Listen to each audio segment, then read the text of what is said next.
Les conditions météorologiques du début juin avaient été désastreuses.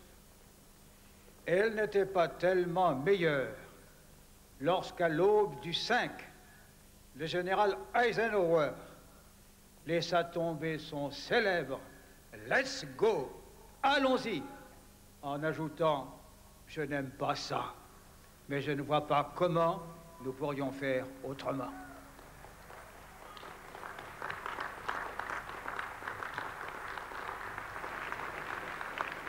Le lendemain matin, à 5h30, les premiers groupes d'attaque atteignaient le rivage. Les parachutistes sautaient par milliers. Ce fut partout, mais plus spécialement ici même, dans l'enfer d'Omaha Beach, une terrible épreuve. Le général Bradley, commandant la première armée américaine, l'a plus tard relaté dans ces termes, que je cite: « Des messages reçus, nous ne pouvions tirer qu'un incohérent assemblage de naufrages, de feux ennemis très durs, de chaos sur les plages.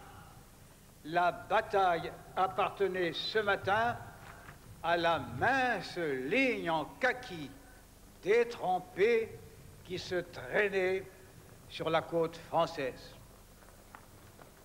Et oui, c'est sur cette mince ligne en kaki qu'a reposé le destin du monde.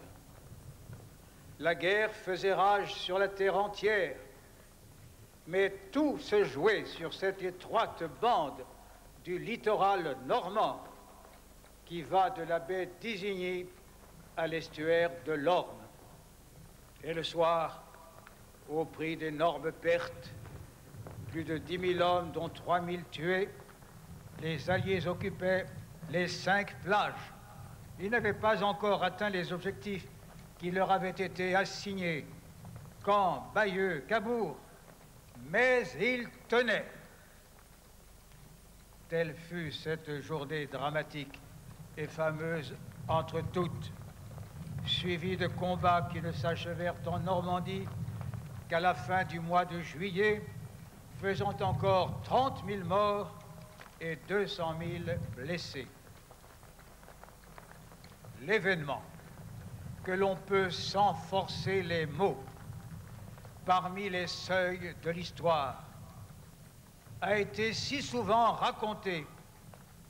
Il s'est inscrit dans nos esprits par tant de souvenirs, tant de livres et tant d'images. Il a marqué si profondément notre jeunesse. Il commandera si longtemps, même sans qu'elle sache pourquoi, la façon d'être des générations à venir, que je me bornerai maintenant à rappeler que c'est ici, à l'endroit exact où nous nous trouvons, qu'une certaine manière de vivre, de croire et d'espérer l'a emporté sur le véritable ennemi, le nazisme, ce qui y ressemble et ce qui s'en inspire, ceux qui nient, qui bafouent et qui traquent le droit des gens, les droits de l'homme, les libertés, et qui, pour plus de sûreté, en bâillonnent ou en tuent les ultimes défenseurs.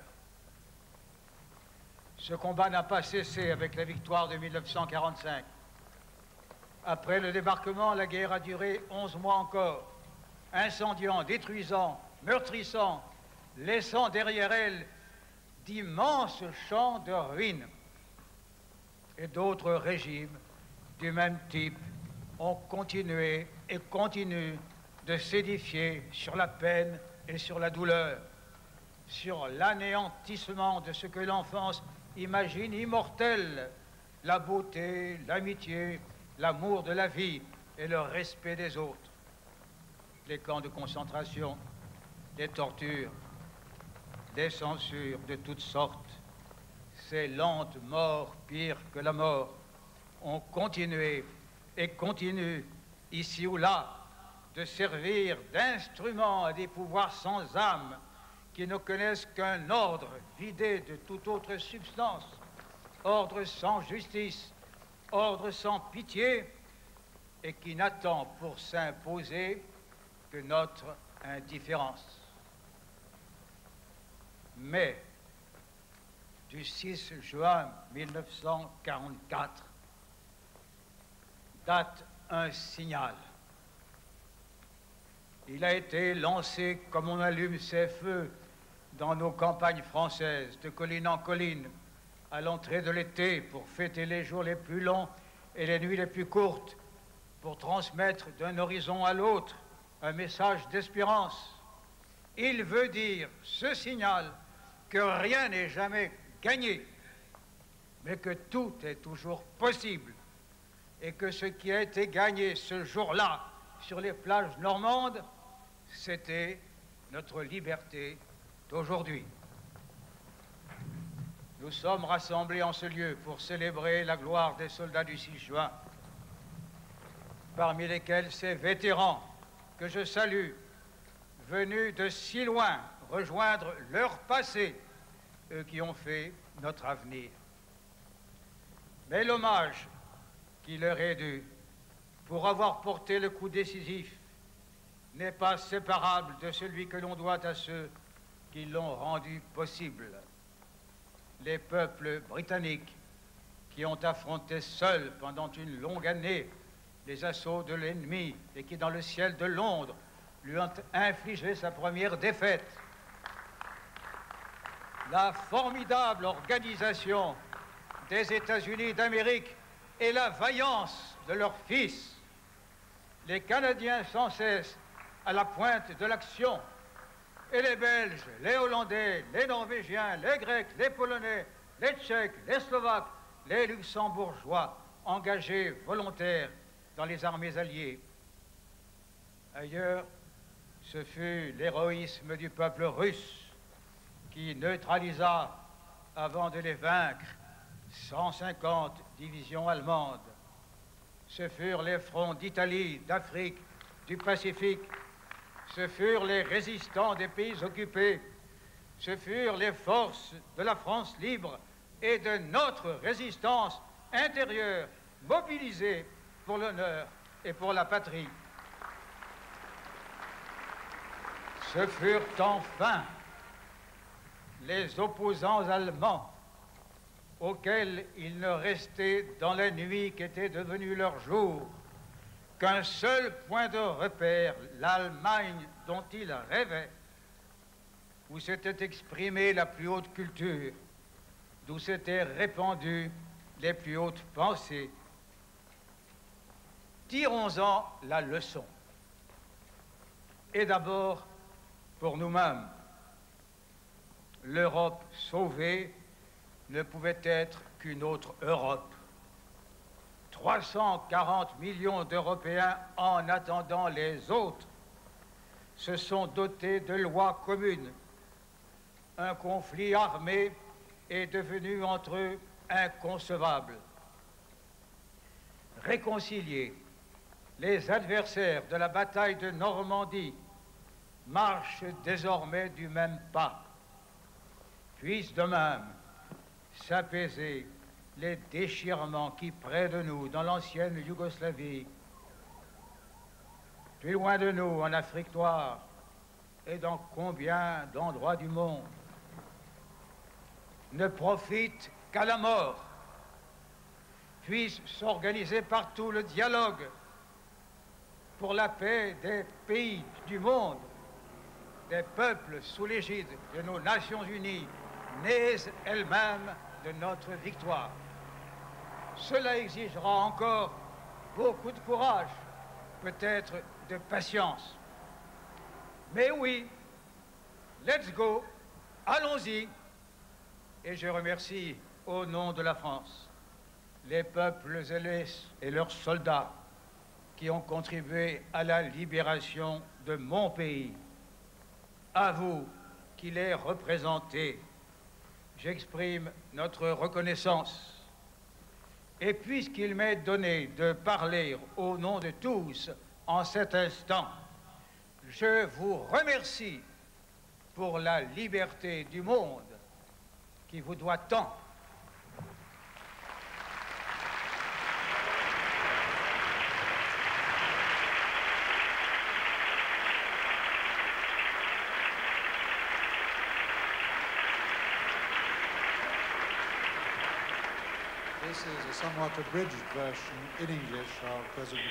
Voilà donc pour ce discours du président Mitterrand qui maintenant va être traduit en anglais. Et Larry, nous allons bientôt conclure cette émission. C'est la 4e à laquelle vous participez avec nous. Oui, aujourd'hui. Et je crois que pour nous, c'était un plaisir énorme, tant pour Hubert, pour moi, de pouvoir travailler avec vous, parce que je crois que nous, tout seuls, on ne serait jamais arrivé au bout de ces reportages, avec tout ce que vous avez pu nous apporter et tout ce que vous savez. Il y a encore une chose que j'aimerais évoquer avec vous avant que nous ne rendions l'antenne au plateau, parce qu'on en a parlé à plusieurs reprises. D'abord, ici, le 6 juin, à minuit, il y a 50 ans, environ 160 000 soldats avaient débarqué. Il y avait eu en gros 3000 morts, je parle de l'ensemble, des 5 sites. Oui. Donc rappelons peut-être une dernière fois leurs noms, de l'ouest à l'est, Utah, Omaha, Gold, Juneau et Sword. Et le 6 juin au soir, on peut admettre que les Alliés tenaient un front en gros de 80 km. Oui, et surtout, aucun de ces 5 plages, est-ce que les Alliés ont atteint nos objectifs? L'objectif défini par Montgomery, c'était de saisir 3 villes capitales par le coucher de soleil le 6 juin, quand 40 ans et Bayeux. Aucun de ces 3 ont été saisis. Donc, le débarquement n'était pas du tout un réussite garanti depuis le départ, comme un certain nombre des membres des nouvelles générations ont tendance de penser. Mais ce débarquement aurait peut-être pu être encore plus catastrophique sans le fameux plan d'intoxication appelé Fortitude. Vous connaissez, vous êtes certainement de ceux qui le connaissent le mieux puisque vous avez écrit tout un livre. Est-ce que vous pourriez, en quelques mots, on l'a déjà évoqué à plusieurs reprises, mais on a toujours dit qu'on y reviendrait, alors il faut quand même terminer en parlant. Pouvez-vous nous raconter en quelques mots cette opération d'intoxication visant à faire croire aux Allemands que tout se passerait dans le Pas-de-Calais, alors qu'en réalité c'était ici? On vous écoute, Larry. Voilà, exactement. On va se remettre, si vous voulez, dans la situation de 6 juin 1944. Nous avions, nous les Alliés, en tout, 37 divisions en toute l'Angleterre, dont une quinzaine étaient blindées. Les Allemands avaient ici en France, à nous attendre, 60 divisions, dont 12 étaient les Panzers et 4 étaient les Panzers SS, c'est-à-dire les divisions les meilleures équipées, les meilleures entraînées et les plus fanatiques qui ont existé dans la Deuxième Guerre mondiale. Ces forces ont été divisées à peu près 2 tiers derrière le Pas-de-Calais dans le 15e armée, qui était la meilleure armée dans la Wehrmacht, y compris les armées qui se battaient sur le front de l'Est. Et 1 tiers ici, en Normandie, dans le 7e armée.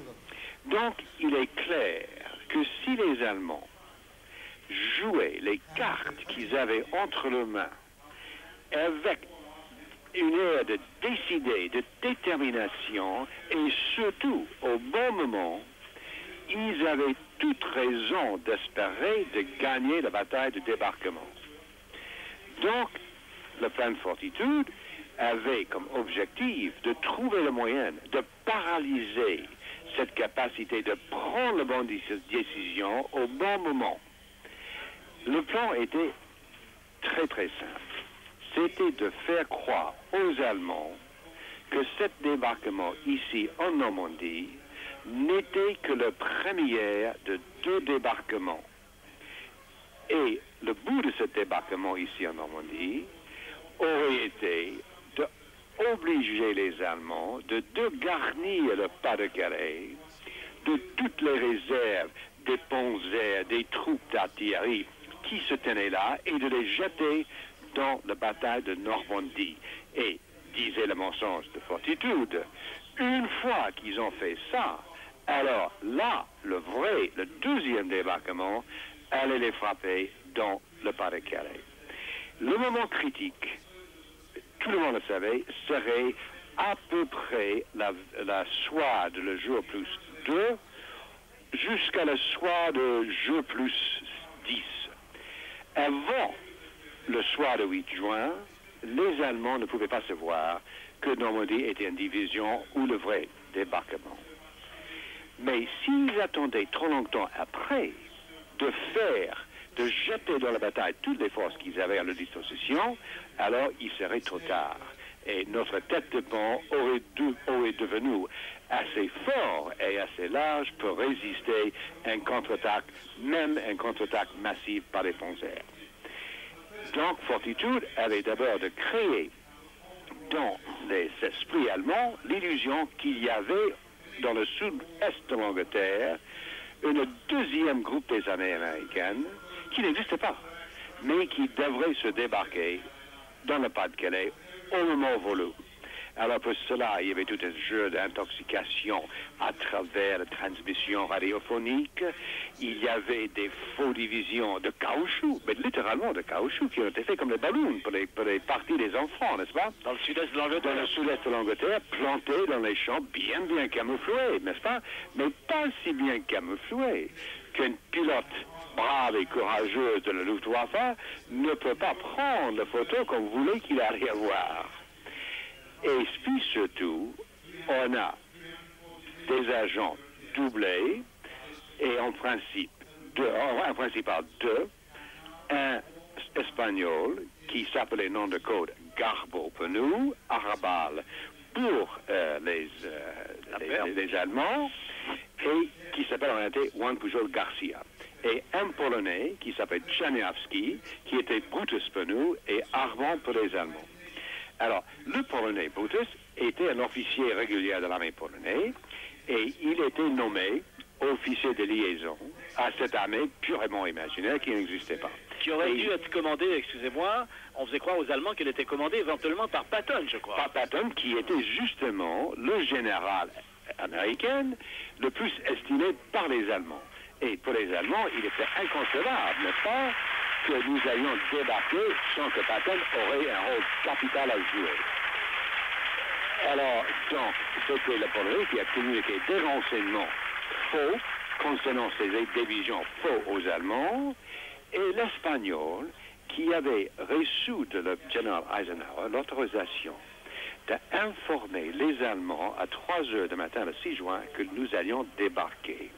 Parce qu'on a fait un calcul très fin et on savait que cet renseignement allait arriver à Berlin trop tard pour avoir utilité pour les Allemands. Mais les Allemands allaient dire « Ouh là là, ce M. Garbo, c'est le meilleur espion de tout le temps. » Et donc, il a fait ça.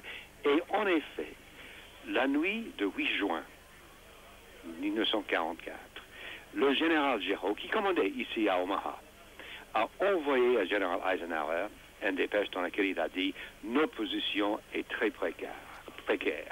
Nous devrions attendre maintenant une contre-attaque en masse par les panzers allemands. Et si cette attaque arrive, état donné de notre situation, il est très douteux que nous pouvions tenir. » Quelques heures après, le Feldmaréchal von Rundstedt, dont nous en avons parlé, qui était le commandant chef des forces dans l'ouest allemand, a téléphoné Hitler, il a dit « Envoyez immédiatement tous les renforts disponibles ici en Normandie. » Hitler a donné l'ordre. Le lendemain, le 9 juin, 2 messages critiques sont arrivés à Berlin, envoyés par une unité de la résistance qui était prise et qui a lâché certains morceaux à ceux qui les interrogeaient, et un par l'espagnol Garbo, pour lequel, n'est-ce pas, il est devenu un génie pour les Allemands, qui disait qu'il a des renseignements très précis de ses agents en Angleterre, que les troupes étaient prêtes de s'embarquer dans le sud-est de l'Angleterre. À 1h du matin, le 10 juin, Hitler, convaincu par ces messages, a annulé sa décision d'envoyer massivement les renforts en Normandie. Il a gardé ses troupes dans le Pas-de-Calais. Et comme on disait après la guerre, le chef des opérations de von Rundstedt, c'était la décision qui a perdu la guerre pour le Troisième Reich. Et ceci grâce à Fortitude. Et ceci grâce au cas si merveilleusement bien joué par le plan Fortitude. Le plan Fortitude, et ce sera ma dernière question, on est loin de tout connaître. Même vous, qui avez accès à des sources que bien des gens n'ont pas vues, il faudra encore attendre combien de temps? Encore 50 ans. Parce que les archives de la section anglaise qui ont contrôlé, parce qu'il faut dire, Fortitude était surtout un superbe jeu mené par les Anglais. Tous les archives de cette unité, ce tout petit groupe des hommes, une quinzaine, restent encore sous le sol secret. Quand j'ai fait les recherches là tout récemment pour le livre que je viens de sortir, Le Jeu de Miracle, j'ai fait encore un effort de percer cette rideau de fer qui entoure ces documents, mais absolument rien à faire. Merci beaucoup, Larry Collins. Voilà, Xavier Collin, commandant de corps Zumstein, nous allons vous rendre l'antenne. Nous en avons terminé. Je crois que vous serez d'accord avec moi, Xavier, pour dire que l'apport de Larry a été absolument déterminant dans tous ces reportages. Grâce à vous, Larry Collins, nous avons vraiment pu apprendre